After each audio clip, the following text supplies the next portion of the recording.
Hey, what's up? I'm Ray Green, founder of Repeatable Revenue. And today what I'm going to do is walk through the founder focus system. Now, the founder focus system is actually something that I initially created for myself, right? Like as a founder of a service business, it was really tough to stay hyper focused on like a few really important high leverage, high impact priorities. I would get so buried in the weeds, the details of things that I would spend 8-10 hours on come up for air at the end of the day, be like, the hell did I accomplish? Right. And that would happen like for weeks or months. Sometimes I'd have all these inputs of my effort going into the business, and it just never seemed to correlate with the output that I was getting. I had trouble staying the course on things because I would get going down a specific idea and I'd go, you know what, I've got a new idea. Like, let me pivot just a little bit here. Let me pivot just a little bit. Let me change this. Let me change that. It led to a state of perpetually pivoting the business, which I know from running businesses and coaching a lot of clients is a recipe for disaster because you're constantly starting over at the hardest spot in business, which is the beginning of any idea. Like the beginning of the idea is where you've got to figure things out. You've got to test different things. You've got to get the messaging right. You got to get the niche right. And then once you do, all of those inputs start to take off and it gets exponential. But if you're not focused on something long enough and aren't deliberate about moving the needle and measuring your progress on that thing and staying the course, you never see the exponential part. The long and short of it is the founder focus system was built because I was working way too hard for the amount of output that I was seeing. I knew I was getting distracted. I knew I was spread too thin, and I needed something to keep me hyper focused on the few but wildly important things that were going to really move the needle on the business and get it where I wanted to be. So that's what this system does, right? It helps you identify what are those really high leverage goals. How do you get laser focused on them?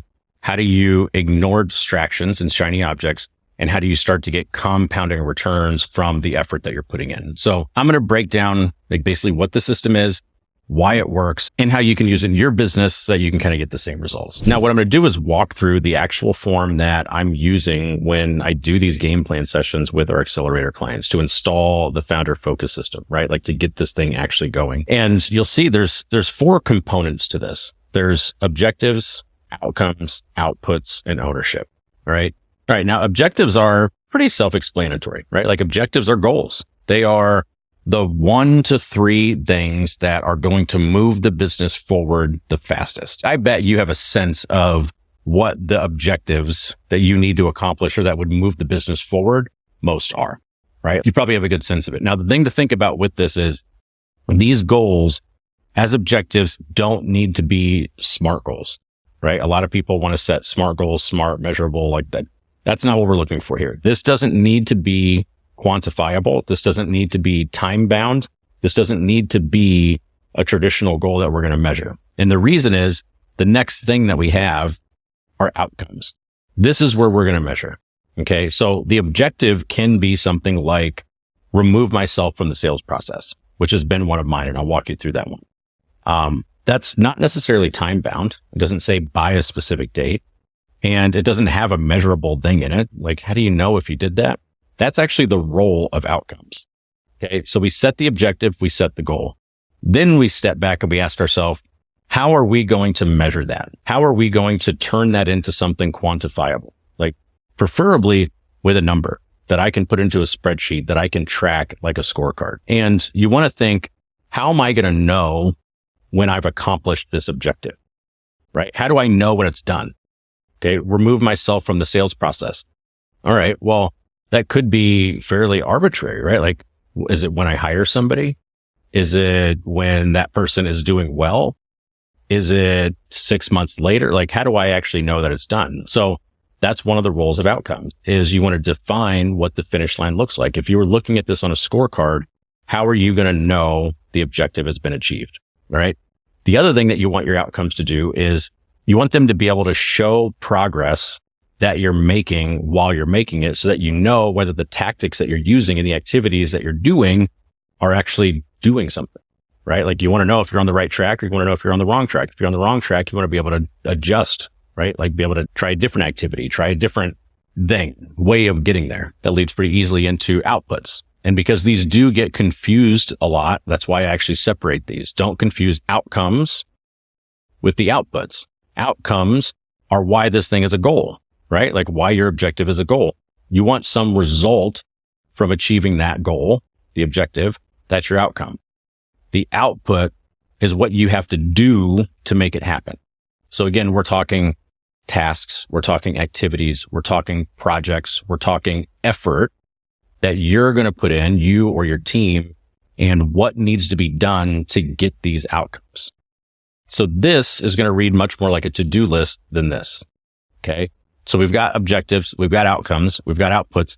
Now we've got ownership, and ownership is basically taking ownership, taking responsibility for owning the elements of your calendar so that you're going to actually execute on these outputs, right? It's one thing to set a cool goal. It's a great thing to create a cool scoreboard. And it's nice to have a task list sitting in front of you, but none of that means anything if you don't actually do it. Okay. So that's where ownership comes in. Now there's really two things that you want to take ownership of when it comes to this. All right. I've got these down here. The first is a weekly check-in, and you want to make sure that you've got 30 to 60 minutes on your calendar every Sunday or Monday, to get the week started. And you're taking responsibility for updating your progress towards the outcomes, right? So updating your tracking sheet, updating your results, updating your scoreboard. So tracking the data, and then determining what you need to do to keep moving the needle. The second thing is the actual execution time that you need to do the work. Okay. So one element of it is, hey, I've got to get ownership of making sure that I'm going to keep all these things up to date and keep the system in place and, have some accountability for myself. Okay. The other is I've got to protect a piece of my calendar to make sure that I'm doing the work, right? Like these outputs, we said, these are the things that need to get done. And if you don't block time on your calendar, it's easy for the week to just pass you by over and over and over, and you haven't moved the needle, even though you still know what you're supposed to do. You still know how you're going to know if it's done, but you haven't done it. So that's where we actually ask you to go into your calendar in a game plan session. We say, let's block this now. Now, let me talk about how to apply this to your business. The first thing we do in the accelerator program is we do a game plan session, which is basically a really deep dive onboarding call. All right. And before that game plan session, you've got to do three things. The first is you've got to conduct a 2-week time audit. Now, I've got a specific way that I ask people to do it. It helps me just keep it streamlined, but it would be a whole nother lesson in and of itself. And really the important thing is that you do the time audit. We need an objective look at where your time is going today, because oftentimes it's going to tell us what the objectives ought to be, right? If I can look at where your time is going and say, we can offload a lot of this, or this shouldn't be there, or, we could systematize this beast. We could probably find some high leverage priorities to focus on and make our objectives by looking at where your time is going today. All right. So that's one reason. The other reason is I want to be able to look at the time audit and go, how much time do we realistically have to execute the outputs, remember, on the objectives that we've identified here? But if you pick 3 objectives to move that forward every single week, you have to have a certain amount of time blocked and protected so that you can execute. So the time audit is one piece. The second piece is a vision document, a written vision document that says, this is what I believe the business is going to look like, or what I want the business to look like 3 years from now. Now, if you've been part of our 12-week program, then that's the first step that we do. We have a process called Vision Founder Fit. In the accelerator program, we offer a couple of other options, things like the vivid vision, other ways to essentially describe what your business looks like in 3 years.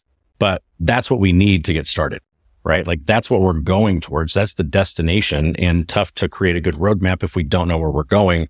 So I need some version of what's the business look like 3 years from now so that we can work backwards and determine which objectives are going to have the highest impact on getting us there. Again, if we don't know where there is, then the objectives that we pick really matter. And then the third is, you'll see here, is the foundations form. Okay. And the foundations form is, you can see, like we start with, clarifying your vision, and we've got some exercises on doing that. But who is your niche? What is your USP? Tell me about your offer. Like, what is it that you're selling? What's the journey your clients go through? Let's talk marketing. Let's talk sales. Let's talk what success looks like. And let's clarify the focus, right? Like, so what do you believe are the most impactful things that you should be working on? This is the other thing that we require in the game plan session. Now, these are all the things that I ask for in advance, because if you've gone through like my 12-week program, you'll know This tracks very closely with the curriculum of that program because these are the foundational pieces that you need to create a scalable service business that you can generate 7 figures with without sacrificing your lifestyle. You've got to have all these things installed. If you haven't done these things though, if you don't have a clear niche, if you don't have a clear unique selling proposition, if you can't describe your offer or the journey that people go on or have a funnel set up, well, then there's a decent chance that installing this is probably going to be one of the key objectives. Okay. So depending on where you are in the process, getting the foundations installed may be something that we put as an objective. Or if you have these things relatively dialed in, then we go, okay, cool. You've got the building blocks. Let's figure out how to scale next, right? Like what are the missing pieces now? And what I find a lot of times is people really know, right? Like they know these are the things that I ought to be doing. Or if I could get these couple of things accomplished, God, they would have like a huge impact on getting me where I want to go. So a lot of times people know. And if you don't, then there's a few questions that you can ask. First is, do you have these foundations in place? Right? If you don't have these foundations in place, then my recommendation for you is you make that one of your objectives, right? Get a document that defines your vision and where you're going with the business. Clarify who your niche is, meaning target market and the problem that you solve. Spend the time to establish a strong, unique selling proposition. Make sure that you're differentiating yourself in the sea of sameness of all the service providers that are out there online. Make sure that you're being strategic about how you differentiate. Obviously, you need a really clear offer. You need a scalable offer, a productized service, something that you can help clients deliver a consistent transformation with. And you need, a funnel to help automate your marketing and, be able to communicate at scale and move people through the funnel and through the process and through the journey asynchronously. You need a sales process. So ask yourself, if you don't know what the highest priorities should be, take a look at this list. If you have not dialed all these, then make that your objective. Now, for me, one of my recent objectives was remove myself from the sales process again. At the time, it was because this was the most significant constraint to growing the business, right? To getting it to the next level I was necessary to do other things in the business to take it forward. I was being bogged down by the sales process, by taking sales calls, which I could easily identify by doing a time audit. Okay. So I could look at a time audit, say this amount of time is going to sales and prospecting today. If I hire, not only does that take that time off of my plate, but I can reallocate that stuff to the next thing that's going to move us forward.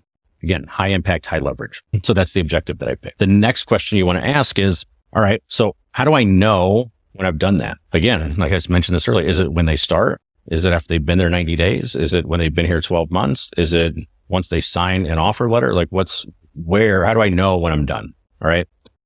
So that's where the outcomes come in. And the outcomes that I chose to determine whether I was on track with this and whether I'd completed this and had done this successfully was I wanted 5 SAT sales calls from sales sourced leads by September 30th. Now, this was specific because I was looking for somebody that was a full cycle sales rep, meaning they were going to be responsible for prospecting and closing.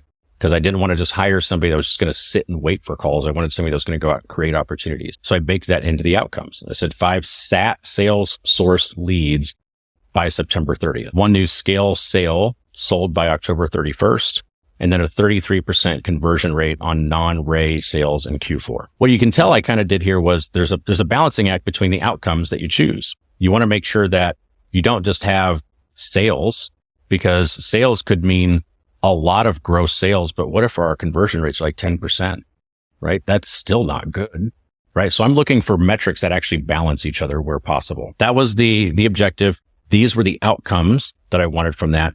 The next question I then would ask is, right, so at a high level, what needs to be done in order to make these numbers?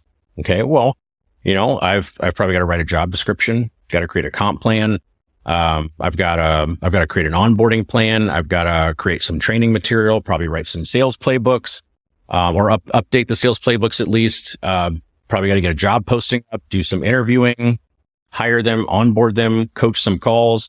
So that is what became my outputs. All right. So it was almost like a high level project plan. So I said, I've got my objective. I've got my outcomes. The outputs, the things that I've got to do are this list of tasks. Okay. And I know that if I'm knocking these tasks out, I'm making progress towards the objective. And then last, it's all right. Let me look at my calendar.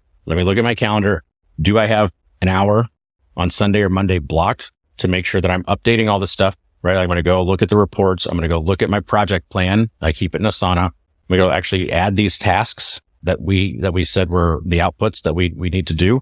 I add those into Asana. I say, okay, every Monday, how are we doing? Check, check, check, check. That's what I'm looking at. Monday check-in, it's what can I do this week to get some results? And did I do what I was supposed to do last week? Do I have it blocked in my calendar this week? Got it. Cool. I'm ready to execute. Now, this weekly cadence with this Monday meeting or Sunday meeting is essential. It is really, really important that you make this a habit. It'll take a little while to become a habit, but once you make it a habit, it will be the basis of excellent execution, right? That's why we have an entire accountability system built around it, like with weekly check-ins that hit our forum. They hit people's texts. They've got to fill out a form. I'm looking at them every week. If you're using Asana on your own, you can set up some reminders. You can set up, attached to the goals, like, hey, remind me to update this every single week. But I cannot overemphasize the importance of this weekly cadence and in the accountability that you create to focus on it. This is how you pass up people that are working 80 hours a week, who are making incremental progress. This is how you pass them up calmly, collectively, and without exhausting yourself, because you've got focus on what matters most. You've got a system to execute on those things, and you're holding yourself accountable and tracking things. All right. I really hope that this has been helpful. Obviously, if you need some help with this, if you feel like some coaching or the accountability systems that go along with it would be of value, then let us know. Like, this is our specialty. This is what we do. But I really designed this as a takeaway that you could say, hey, you know what? If you need to DIY this, run with this. I promise you, this is better than not having an operating system. Try it, install it, stick with it for 3 months, make it a habit, and then start to iterate, start to tweak it. And again, if you think that we can help with this, feel free to book a call with us. Happy to have someone on my team hop on a call and go through this in a little bit more detail, talk about your situation with no obligation to buy or anything like that.